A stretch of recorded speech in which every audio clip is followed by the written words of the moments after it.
What's up, YouTube? So I really did enjoy Preacher this week. I think it's one of the best episodes we've had so far. It's a lot more interesting. I thought we're getting a bit of a reveal of who the two guys chasing after Jesse and Cassidy are. And we get a very cool cold opening here, which I thought would be a kind of Monster of the Week, Freak of the Week episode. But, well, it wasn't, as we got a reveal that it was just lads chasing after girls from the brothel with paintball guns, but then a sinkhole opens up. So I'm glad that they didn't do this Freak of the Week episode, because we got a good little story about Jesse, Cassidy, and just the bigger picture as a whole. I have to say, it was very weird seeing the flashbacks here of young Jesse's life and his dad, the preacher, here, but I did recognise the guy who is playing his dad, and he was actually in House of Cards. And I think it was the guy who died in the latest season.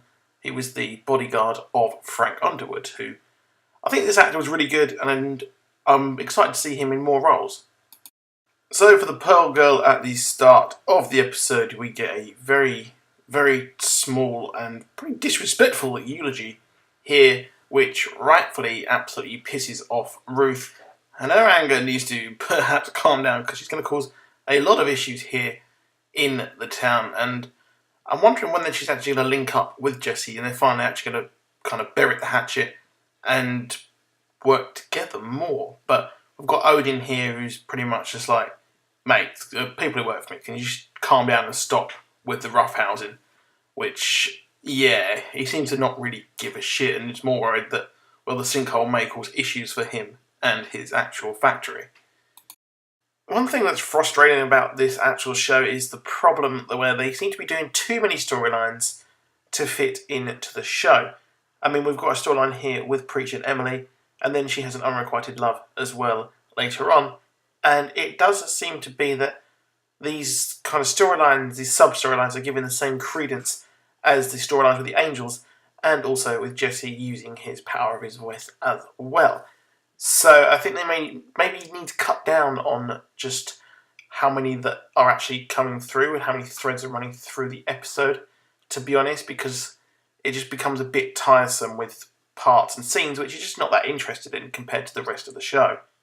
Now, I never expected a scene like this to be actually pretty entertaining, but we find out that the two men are actually angels, and they want the thing that Jesse has been given back. Now, this is actually the voice of God, and it lets everyone bend to God's will, which is going to be the big issue moving forward in the show.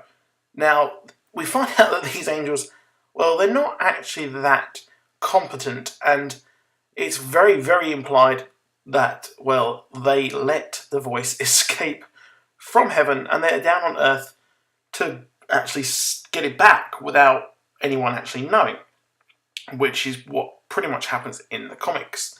Now, they just aren't that good at what they are doing.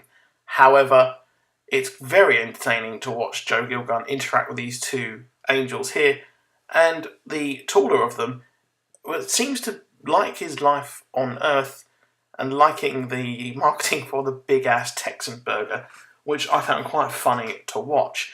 Now, as a British person, I watch, obviously, a lot of British TV, and it's driving me mad trying to work out where these two angels are from. On Amazon Prime, the Amazon Prime X-Ray, which brings up IMDb across every single scene, hasn't actually helped me out one iota. So if you know what these guys are from and what I would recognise them from, please let me know.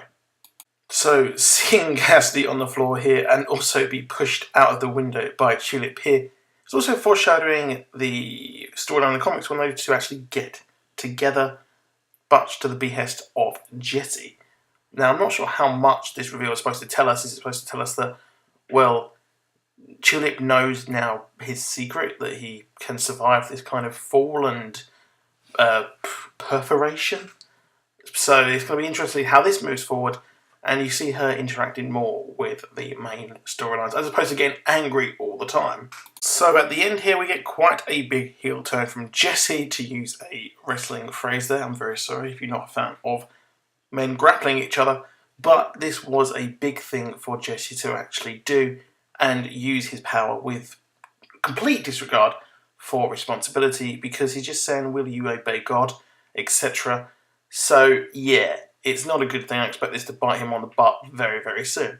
So drop a like if you enjoyed this episode. Subscribe for, well, pretty much the similar content you're seeing right now, dudes. And also let me know in the comments below what you think of the episode. Goodbye.